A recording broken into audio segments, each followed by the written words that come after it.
días a todos. Bueno, gracias a quienes nos acompañan desde las facultades, desde las asociaciones y desde nuestro ministerio, así que muchas gracias.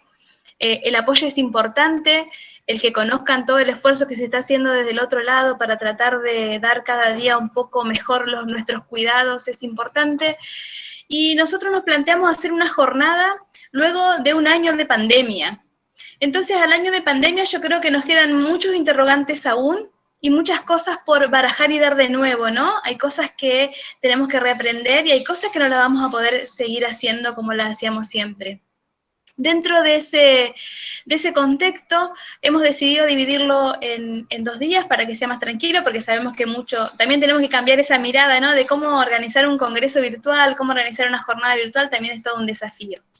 Entonces, dentro de lo que es la primer parte, que va a ser el día de hoy, vamos a tener 4 temas interesantísimos. El primer tema, que nos va a hablar el doctor en bioquímica, José Magariños. Además, esta jornada tiene un aspecto interesante que creo que es la mirada que hemos tenido de la asociación. De la asociación hemos tenido la mirada de poder incluir a todas las especialidades de la enfermería, como vieron en la descripción que hizo Lorena, y de todos los departamentos de nuestra provincia para que sea realmente representativo. Y tenemos una mirada hacia el trabajo en equipo, que es tan difícil, se habla mucho de trabajo en equipo, pero qué difícil hacerlo. Es por esto que hemos decidido en esta primera jornada que hablen desde varios profesionales de la salud, ¿no? Desde varias disciplinas, la bioquímica, la enfermería, la medicina y la kinesiología, que son quienes nos van a acompañar. El primer tema que vamos a hablar va a ser el tema de la ventilación en las instituciones de salud. Sabemos que no llegó el verano, en principio no lo pensamos, pero no llegó el verano, y el verano no llegó con los EPP puestos. A ver qué hacemos con esto de los aires acondicionados, si hay que prenderlos o no, qué tipo de filtro tenemos que usar, los extractores de aire son seguros, qué hacemos con los ventiladores, los usamos o no, cuál sería la estrategia más segura, que un poco nos va a ayudar el experto en este tema, que es el bioquímico José Magariños, que ya lo vamos a presentar. Después vamos a seguir con las estrategias de retención del personal de enfermería capacitado. Sabemos que al cansancio que ya teníamos, a los niveles de estrés y ansiedad que han sido descritos dentro de nuestra profesión, se le sumó la pandemia. Y la idea de ver qué hacemos con todo ese personal capacitado para tratar de retenerlo y que no se nos vayan, ¿no? Que seguramente la segunda ola va a venir y seguramente lo vamos a seguir necesitando. Después la licenciada Cecilia Santos Popper nos va a hablar de la gamificación de entornos clínicos. Esto es una estrategia para hackear la pandemia. Estamos bastante expectantes con esta charla, porque obviamente tenemos que buscar nuevas maneras de adquirir el conocimiento y nuevas maneras de manejar equipos, ¿no? Porque las cosas han cambiado. Y luego, desde una mirada regional, que tuvieron que reaprender y aprender cosas nuevas, como nos pasó en muchas de las instituciones, del Departamento de Enfermería del Hospital Santa Rosa de Chajarí. La licenciada Elizabeth nos va a mostrar un poco cómo han llevado a cabo ellos una de las tareas más importantes, que es ventilar a nuestros pacientes, ¿no? Entonces, en primera instancia, si les parece, ya comenzamos con José Magariños. José Magariños es profesor y especialista, es bioquímico de la UBA, está especializado en inmunohematología y bancos de sangre, es docente de varias facultades, como de la Universidad de Buenos Aires, y dentro de lo que nosotros vimos, ¿por qué lo llamamos a esto, no?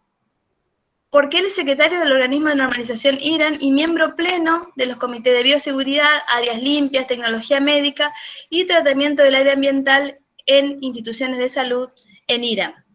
Así que bueno, yo creo que va a ser interesantísimo esta parte. José, si querés ya compartir tu clase. Como no, estoy tratando de compartir. Listo, gracias. Decirles además que tenemos 120 inscriptos, eso es un número interesante para nosotros, así que agradecidos por el esfuerzo de todos de acompañarnos. Como en la previa, cuando estuvimos charlando informalmente, nuevamente les agradezco la invitación. La pregunta es: ¿qué hace un bioquímico hablando de aire, no? Y voy a contar una anécdota. 1979. Llegó al laboratorio de terapia intensiva en el hospital de clínicas, allá en el 10º piso. Parece una broma, pero era así, se llamaba Rosita. En ese momento había salido los limpiadores con amoníaco. Y en ese momento no había instrumental automatizado, hacíamos todo manualmente. Rosita era una fanática de la limpieza y nosotros chochos, porque sentíamos el aroma amoníaco que nos daba la sensación de limpieza. Claro, Rosita limpiaba alrededor de las 5 de la tarde, 5:30 el laboratorio.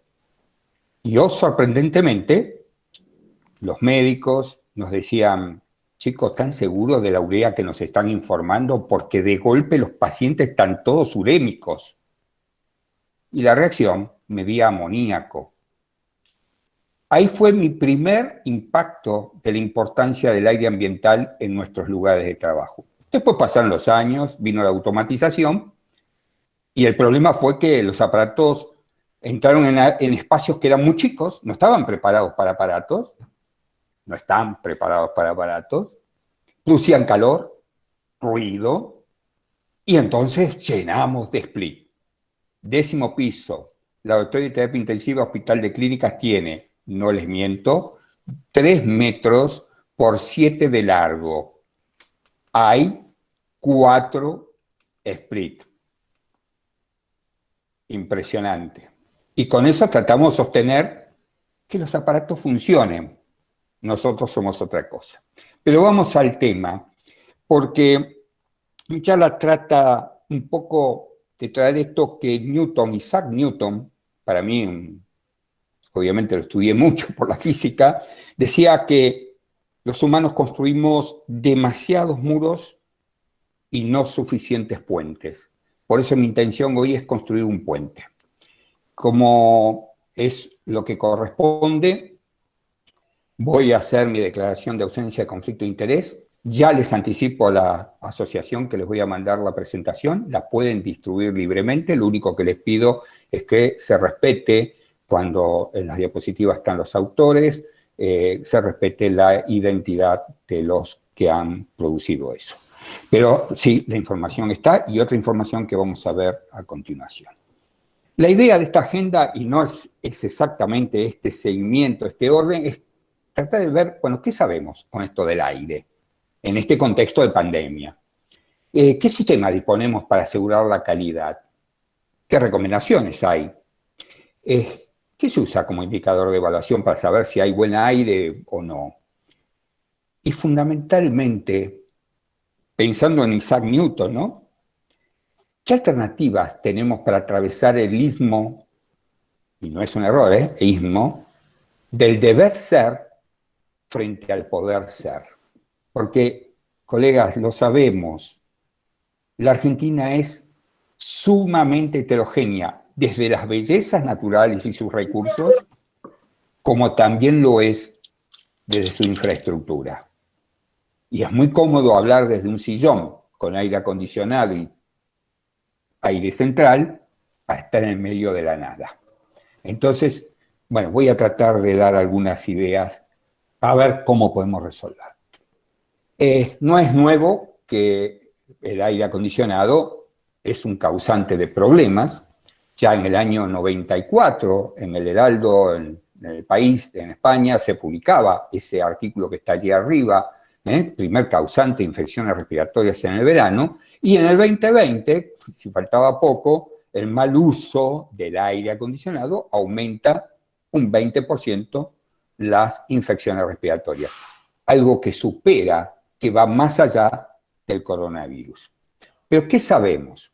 Sabemos que el SARS-CoV-1, no el SARS-CoV-2, que es producto de esto, el causante de esto, puede sobrevivir al menos 2 semanas en ambientes con aire acondicionado, donde la temperatura típica oscila entre 22 y 28 grados y la humedad relativa entre un 30 y un 60%. Y eso fue publicado en el 2011. Y se podía inactivar en 15 minutos si la temperatura aumentaba a 56 grados. Obviamente que nosotros no podemos estar a 56 grados, ¿no? Y eso fue determinado previamente en el 2003. ¿Y qué se vio? Se vio por el trabajo de Van Dormaelen que la supervivencia del SARS-CoV-2 es comparable a la del SARS-CoV-1. Así que ya nos pone en jaque el tema de los aire acondicionados, los split o lo que querramos ponerle. Otro punto que me gustaría tratar es que solemos decir con la misma acepción ventilación y aireación, y ya les digo, no es lo mismo. Una cosa es ventilar, otra cosa es airear. Ventilar implica introducir intencionalmente aire en un ambiente cerrado. Pero a su vez exige eliminar el aire que está viciado, el aire que fue respirado, el aire que fue utilizado en ese ambiente cerrado, por lo cual necesitamos introducir un aire limpio de partículas, y ya sabemos la importancia de las partículas, sean gotículas, sean sólidas, y los tóxicos. Pero nunca hablamos, y esto también es importante, determinar la unidad relativa porcentual, que debe estar ajustada. Solemos preocuparnos de la temperatura, pero no de la humedad.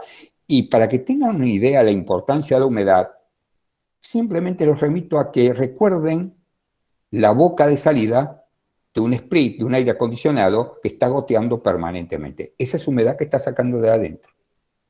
Y la temperatura debe sostenerse estable, no podemos estar subiendo, bajando, y acá empieza el otro problema, puertas que se abren, puertas que se cierran, gente que entra, gente que sale, etcétera, etcétera. Y voy a ir un poquito más adelante con otro tema interesante. Por su lado, la aireación alude al movimiento del aire, la velocidad o flujo, como se le llama, etcétera. Con lo cual, si nosotros tenemos un sistema en donde no hay ventilación, lo que se va a producir es lo que estamos viendo en esa casita con gotitas en el techo, porque el calor va hacia arriba, se va a condensar, va a haber mayor porcentaje de humedad y esto va a hacer que el aire quede viciado. Si ponemos un sistema 5, significa sin condensación, implica entrar el aire por la parte superior y lograr o asegurar la salida por las partes inferiores. Y les pregunto, traten de pensar ustedes en su office, en su lugar de trabajo, en su lugar de descanso, en la misma sala de internación o de consultorio, si tienen esas salidas abajo. Yo me río mucho cuando dicen hay que tener las ventanas abiertas para asegurar la ventilación. Y créanme que cuando uno sabe un poquito de física, sabe que el calor trata de salir, es cierto, pero si la temperatura externa es superior a la interna o igual o cuasi igual, se produce una barrera y no tenemos forma de cambiar eso. Así que ya estamos en un problema. ¿Cuáles son las recomendaciones hoy? Ventilación natural. Ya sabemos que no es posible siempre. Uso del 100% del aire exterior. Ya sabemos, y sobre todo los que han viajado en alguna oportunidad a Santiago de Chile, que hay días que el aire exterior es terrible, la polución y contaminación que tiene. No reciclable, y eso es lo que hace que esté contraindicado el acondicionador split, con un alto flujo de aire. Nosotros queremos temperatura estable, no queremos que nos soplen aire y la temperatura constante. Estas son las recomendaciones. Ahora bien, me preguntan, ¿se puede usar ventiladores? ¡Chan! Solo en locales individuales, es decir, yo solo. Pero no los puedo utilizar en espacios colectivos, sean los de techo, sean los de piso, sea lo que sea, y tampoco en locales cerrados con varias personas. Obvio, estas son recomendaciones. El deber ser, que decía yo al principio. ¿Y qué pasa? Tengo aire central. Ah, genial, estoy protegido. Y la pregunta es, ¿y tenés filtro EPA? Para los que no están entendidos en el tema, estamos hablando de muchos miles de dólares poner un filtro EPA en un sistema de ventilación central. Necesitamos máxima filtración con manejadoras aptas. ¿Qué es una manejadora? Es un sistema que permite, de alguna manera, regular el proceso de ingreso y egreso de aire. Y han propuesto, los fabricantes, alternativas de irradiar las serpentinas por las cuales pasa el aire con UV. Eso es por afuera. Sabemos que dependiendo el material de la serpentina, ese UV no va a pasar al interior del aire que está circulando por allí. Y fundamentalmente exige mucho ajuste de todos los conductos y mucha limpieza de filtros. Y esto también es un proceso de mantenimiento extremadamente oneroso. Pero ahí no termina la cosa.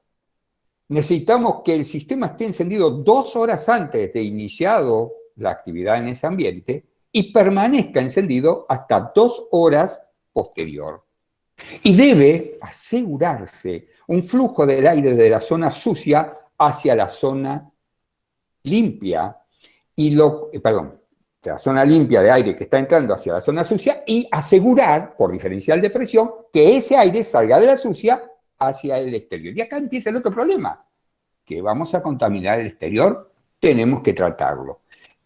Ahí les puse una imagen de cómo son los filtros, pero para que tengamos una idea clara, en realidad no es un filtro, es una suma de filtros el EPA.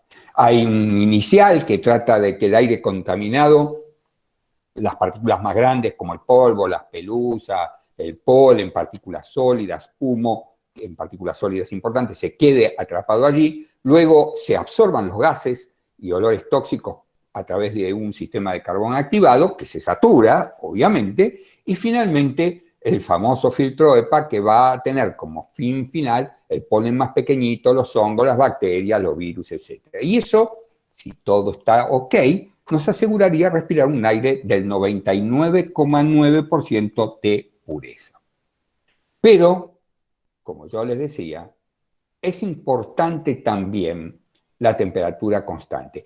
Ustedes van a decir, ¿por qué puse los grados Fahrenheit? Porque no todos tienen los sistemas nacionales, algunos tienen sistemas importados, no todos vienen con la dualidad de unidades, por eso puse las 2 unidades. La temperatura recomendada estable es entre 23,8 grados centígrados y 26,9. Alias 24 o 22 está bien y 27. Con una humedad relativa entre el 50 y 60% como máximo, porque nosotros también producimos humedad y tenemos que sostenerla en el ambiente. Ahora, si el ventilador es inevitable, lo que tenemos que asegurar es que haya intercambio exterior de aire, es decir, que el aire interior pueda salir hacia el exterior y, algo que no siempre es posible, minimizar el flujo entre personas. Por supuesto, siempre las mascarillas, el distanciamiento, siempre desinfección de superficie y utensilios, porque, señores, las partículas, basta que ustedes entren en una habitación oscura, que entre un rayo de luz, se van a dar cuenta las partículas con el movimiento azaroso, cómo se están moviendo permanentemente, y esas partículas sólidas, si las vemos, claramente sobre ellas hay un montón de elementos, agentes, que están siendo transportados. De ahí la importancia de la desinfección de superficie y la importancia de la desinfección de aquellos elementos o insumos que utilicemos. ¿Qué pasa en aquellas regiones que el clima es extremo? Bueno, siempre hay que evitar la configuración por debajo de 21 grados o por arriba de los 27 para el caso de que fuera frío, y evitar entornos de baja humedad relativa. Lo ideal es que nunca sea menor al 40%. Y la pregunta que se hace uno es, che, ¿cómo mido eso de la humedad? No todos tenemos un sensor de humedad relativa en nuestros servicios. Hay 2 tipos de unidades que hablan de la calidad del aire que nosotros inspiramos o tenemos en nuestro ambiente en el cual estamos. Uno es el famoso ACH, que es la cantidad de veces que se cambia el aire por hora desde el interior hacia el exterior y ingresa, reemplazándolo totalmente, el aire del exterior. ¿Cuál es la desventaja de esta tasa? Es que no tiene en cuenta la cantidad de personas que haya en un momento determinado dentro de un ambiente. Y las personas respiramos, las personas viciamos el aire. Según el Harvard School of Health, están diciendo que como mínimo tiene que haber 5 recambios por hora. Esta unidad es la que usan la mayoría de los constructores, arquitectos, ingenieros, ambientalistas. La otra, que es mucho más eficaz, que muy pocos edificios inteligentes lo tienen, es la de litros segundo P, la famosa LSP, que tiene en cuenta, sí, el número de personas que están en un momento dado en un determinado ambiente, y que ya demostró, en mediciones que se hicieron en otros países, que cuando hay eventos de superpropagación de infecciones, estos litros por segundo estaban apenas entre 1 y 3 litros.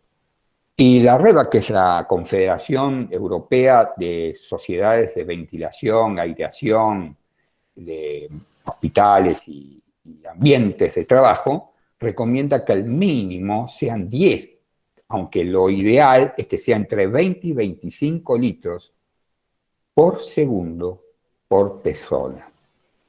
Para que tengan una idea, tendríamos que tener aproximadamente 12 botellas de 2 litros llenas de aire nuevo que volcáramos en nuestro ambiente por segundo. ¿Se dan cuenta cuál es el desafío? Esto es un poco el aporte de lo que estamos trabajando en el INAH y quiero mostrárselo y después con mucho gusto, Ana, estaré enviándote la tabla completa porque no solo está enfermería, no solo está UCI, como voy a mostrar ahora, están los laboratorios, están las unidades, consultorios, imágenes, etcétera. Las recomendaciones. Fíjense en cambio total, la tercera columna, cambio de aire total por hora. En el área de enfermería, preparaciones limpias, 4 cambios por hora totales de aire. Enfermería, donde tenemos el office, el trabajo, 6 recambios. El comedor, sala de reuniones, los offices, 4. Y si fuera sucio, 10. Y podemos seguir así, habiendo un montón. Y además, indica si se puede o no extraer el aire hacia el exterior, se debe o no extraer el aire hacia el exterior, y si se debe o no recircular ese aire. ¿Qué pasa en la UCI? Fíjense ustedes, estamos hablando de 6, 8, 10 para salas de infecciosos en la antesala y 12 donde está la habitación. Combinadas infecciosos inmunosuprimidos 10, 12, 10. Fíjense que es una alta tasa y sin embargo no estamos dentro de los 20-25 litros por segundo. Estamos hablando de ACH. La guardia. Una sala de contaminación de guardia 12. Consultorios de guardia 6. Shock room 15. Sala de procedimientos 6.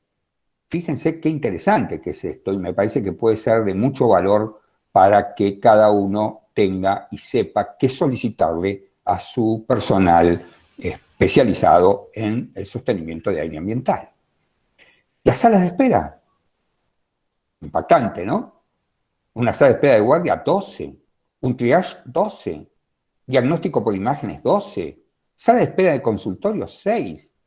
En neumología, 12. Son números importantes.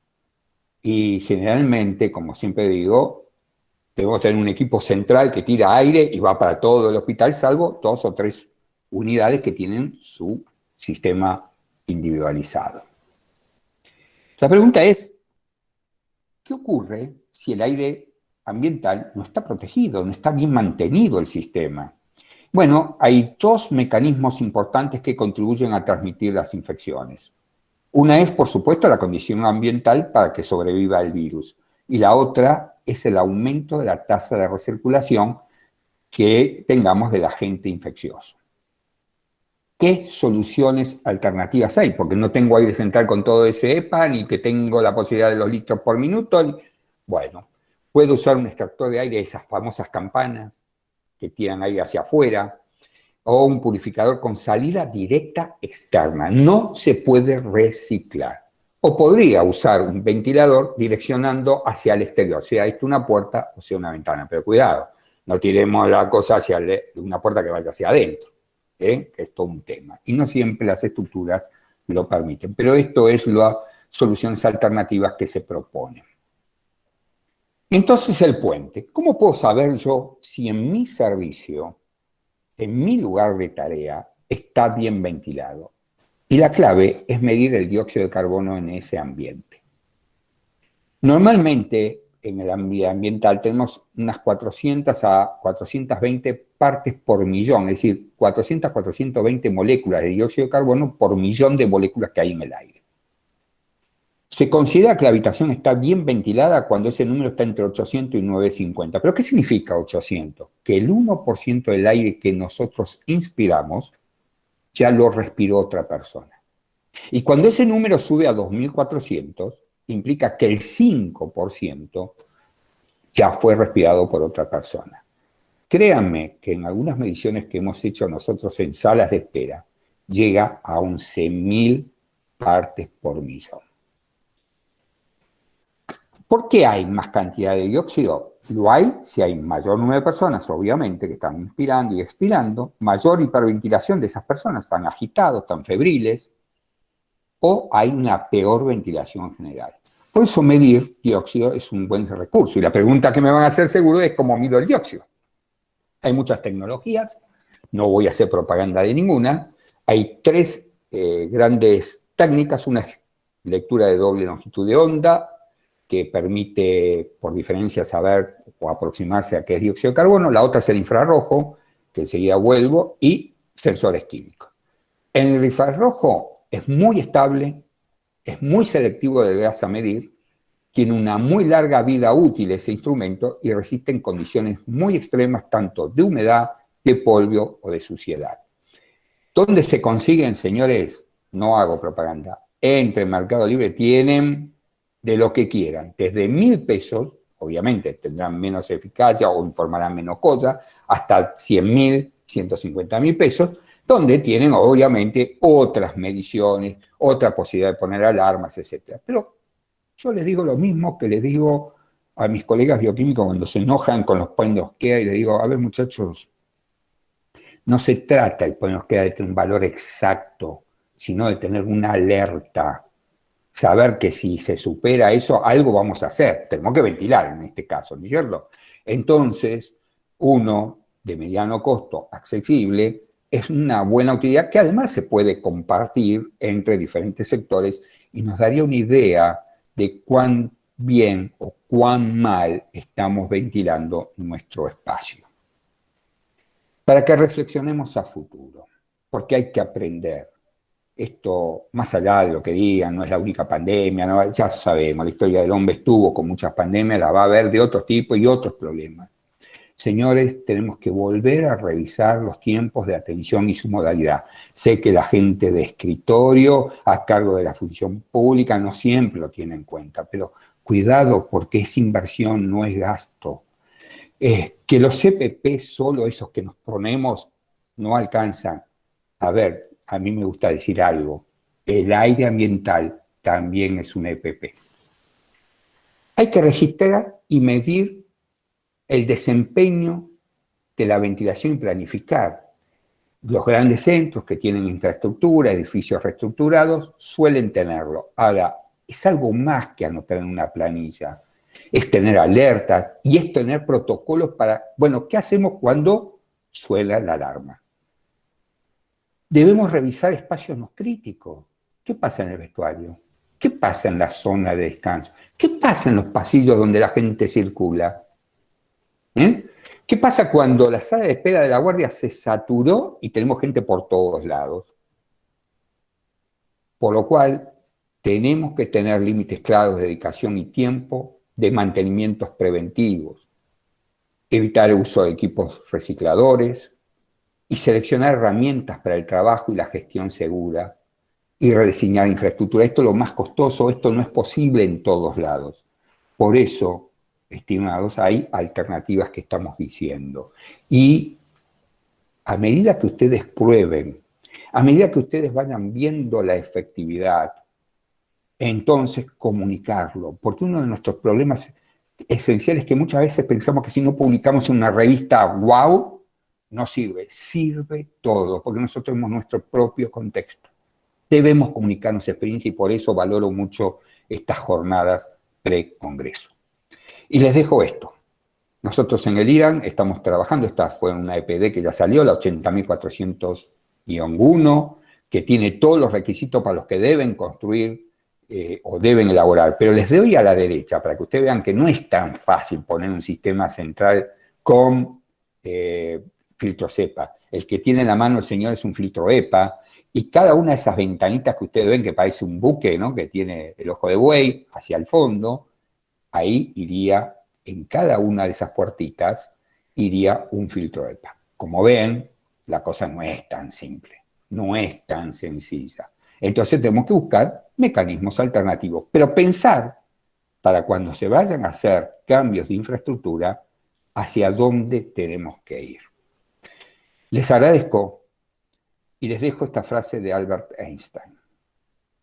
Quien supera a la crisis se supera a sí mismo sin quedar superado. Pero no lo podemos hacer solos. Los tenemos que hacer en equipo, todos juntos. Si no, es imposible. Nadie se salva solo. Por eso los invito a que conversemos. Ahí le dejo mi correo electrónico para el que quiera comunicarnos y mi compromiso de enviarles la tabla a través de Ana para que la distribuyan con total y absoluta libertad. No les puedo transmitir, obviamente, la norma porque eso está totalmente restringido por las normas de calidad y de gestión del IRAM. Pero sí esa tabla, porque es una tabla de trabajo y que puede servirle a todos. Así que conversemos pensando en esto. Gracias desde ya, muchas gracias, espero que haya sido un aporte que les permita a ustedes mejorar la calidad del aire que ustedes están inspirando, porque sin aire no vivimos y no viven nuestros pacientes. Gracias. José, muchas gracias. Nadie está haciendo preguntas. Ha sido una disertación impresionante. Mientras alguien se decide por alguna pregunta, algunos comentarios y unas consultas, si te puedo hacer. Sí, por favor. Estoy dejando de presentar para dejarle a ustedes libre. Bien. Sí, primero, la gran diferencia que existe, ¿no?, entre ventilación e aireación, porque la verdad que se confunde y también es algo con lo que nos han educado durante todo este tiempo, ¿no? Que parece que con abrir las ventanas fuera suficiente. Y a veces teniendo unidades donde se piensa que se abran las ventanas y con eso ya es suficiente para el recambio de aire, y quizás no es suficiente y obviamente... No, fíjate dónde tenés las ventanas en tu servicio. ¿Dónde las tenés? Arriba. No, en mi servicio no tengo, claro, pero no tengo... Bueno, pero ponele, los que tienen ventanas, arriba. Ahora, no se ofenda a la gente del norte, Chaco, Santiago del Estero, Tucumán. ¿Qué temperatura tienen hoy? Acá en Buenos Aires. Estuve recién con directores de colegios de la ciudad de Buenos Aires que me están consultando hace un rato. Dice, sí, doctor, tenemos la ventana abierta, pero los chicos se nos ahogan, los docentes se nos ahogan, porque estamos compitiendo la temperatura interna con la temperatura externa. No hay flujo de aire. De ahí la importancia de tener claro lo que es ventilar y lo que es airear. Exacto, exacto. Bueno, no llegan más que felicitaciones, José, al MEC. Y lo que te quería preguntar, bueno, lo de los ventiladores, si el paciente está solo, que por ahí es una gran consulta, más aún en el clima que tenemos aquí en nuestra provincia y en otras provincias. Y una de mis preguntas es que tengo una duda ahí, es la diferencia entre renovaciones de aire exterior y cambio de aire totales. ¿Cómo? No. La renovación de aire podés hacerla o porque todo el aire interno sale al exterior y tomás aire nuevo, purificado, o podés tomar el aire, que es lo que hacen la mayoría de los servicios centrales, te toman el aire de tu ambiente, lo pasan por los filtros y te lo vuelven a meter. porque eso tiene un costo mucho menor. Purificaron una sola vez el aire que entró y después se supone que purificás mejor el aire. Eso es un disparate. Nosotros tenemos que reemplazar el aire interior por el exterior, porque necesitamos 21% de oxígeno. Perfecto. Pequeño detalle. Nosotros tenemos el recambio ese que vos decís, de 16 recambios por hora, de ese recambio que deben girar en sí mismo el aire, y el otro es el recambio con el aire exterior, que lo vamos prendiendo de vez en cuando nosotros sentimos a veces que el aire, porque a veces se siente que el aire... Anita, ustedes lo que tienen que tener es un control de dióxido de carbono. Bien.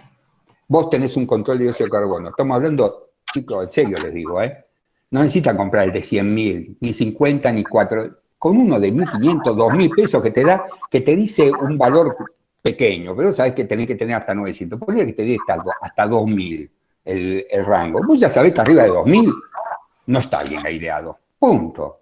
Vos tenés que tener entre 800 y 900. Bueno, sensás en un momento y ahí nomás resolvés el problema. Es una forma para poder también decirle a los ingenieros o a quien está a cargo del mantenimiento, mirá, algo está fallando. ¿Cómo sabes cuándo hay que limpiar el filtro? No, venimos todos los meses. Pero pará, no es lo mismo que este mes, que va a venir el invierno, que voy a tener 100 personas a lo mejor en un día, por decir, estoy diciendo un número cualquiera, ¿no? 100 personas en una franja horaria, al verano que a lo mejor tengo 20 personas nada más. No es lo mismo. No es lo mismo ahí en Entre Ríos, como vos decís, con la humedad y el calor, la temperatura, el Chaco, el corriente. No es lo mismo que la Patagonia, aunque la Patagonia tiene otro problema. Ese aire lo tenés que calentar. Y cuando lo calentás, se te va para arriba. Entonces ahí tenés otro problema. Es decir, no es tan simple. Por eso les digo, sugerencia, rápidamente tener algún medidor. Y el otro problema que tenemos son las unidades cerradas, las unidades herméticas. Hay una pregunta de eso, José. Justo hay una pregunta de alguien que tiene las terapias intensivas herméticas cerradas con ventanas físicas y con split. Con ventanas fijas, perdón, y con split. Claro, ahí están en el horno. Ahí lo que hay que tratar es convertir ese aire acondicionado para que saque todo el aire hacia afuera y no lo vuelva a introducir.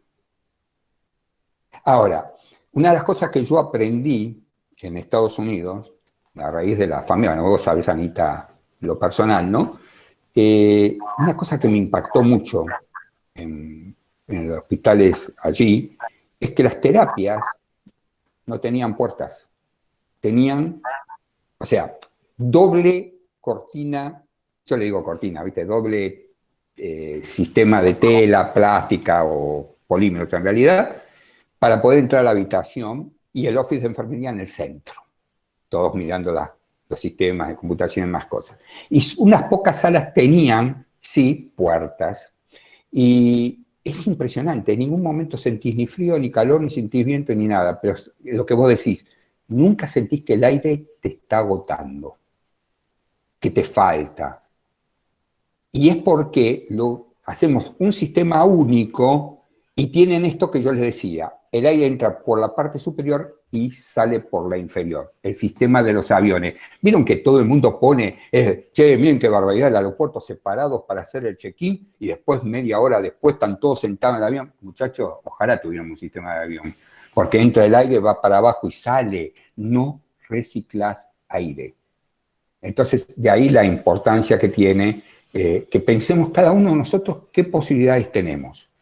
Pero yo les sugería en principio, para que ustedes puedan evaluar la calidad de su aire, traten de conseguirse un monitor de dióxido de carbono. No es tan caro, lo pueden compartir entre servicios y podrían tener una idea para decirle a los responsables, miren señores, esto acá no está bien.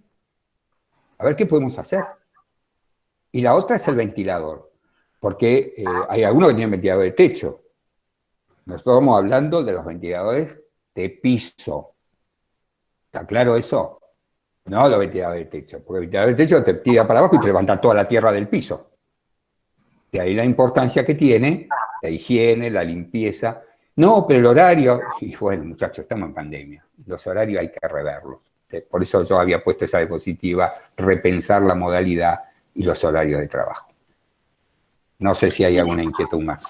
Bien, José, muchas gracias. Yo creo que uno de los mensajes más importantes que sentimos que tantas cosas estaban mal cuando comenzó la pandemia, nos dimos cuenta que muchas cosas las teníamos mal desde hace mucho tiempo, y yo creo que uno de los mensajes, no sé si lo comparte el resto, pero creo que esto de pensar el aire ambiental como un EPP más para el personal, para el personal de salud, y poder participar, para eso deberemos conocer, y te agradecemos también esta introducción para algunos en este tema, el rediseño de la infraestructura, ¿no? Cuando se diseña nuestra infraestructura, nuestros office, que ahora hubo un rediseño en todas las instituciones y metieron de todo por todos lados, también pensar lo del aire ambiental, que más que nunca ha cobrado tanta importancia, ¿no? Yo te doy un ejemplo, Anita, te doy un ejemplo y con esto termino. En la discusión en Irán me tocó que gente, ingeniero y todo, decía, no, pero tenemos que poner a la boca de salida el UV. Le digo, usted están loco. El hospital de clínicas tenía UV en los pasillos de la terapia intensiva antes de ingresar, y nunca, como en esa época, te estoy hablando de los años 70 a 85, 86, que ahí fue cuando lo sacaron, nunca tuvimos tanto cáncer de piel como en ese momento. No, pero que la longitud C, que la... A ver, muchachos, es UV. Atraviesa, pasa y nos pega en nuestro adenoma. Nos guste o no nos guste. Así que jamás puede estar el UV expuesto al ambiente. Sí, si querés la serpentina, ponele, porque una vez que sale del aire, chao, ya está. Pero no a la boca de salida. Y otro tanto pasa con los antisépticos y todas estas cosas que están inventando, de pasar por los túneles y todas las demás cosas. Señores, y ahí tenemos que dar cátedra todo el equipo de salud. No nos podemos callar. Porque si nos callamos, nosotros también vamos a estar perjudicados. ¿Sí? Y yo, para esto, tomen el aire como un EPP y cuando le digan pase por la cabina, piensen que van a una fiesta importante de un matrimonio vestidos con su mejor gala y los van a pulverizar con cualquier líquido. Vamos a ver si quieren que se les moje la ropa. Nada más les dejo eso. ¿Me permitís? Un saludo para María Rosa y todas las colegas que están por ahí, que conozco muchos. Miguel, lo mismo. Un abrazo a todos. Gracias, José. Gracias, José. Después nos comunicamos. Un gran abrazo. Millones de gracias. Abrazo enorme.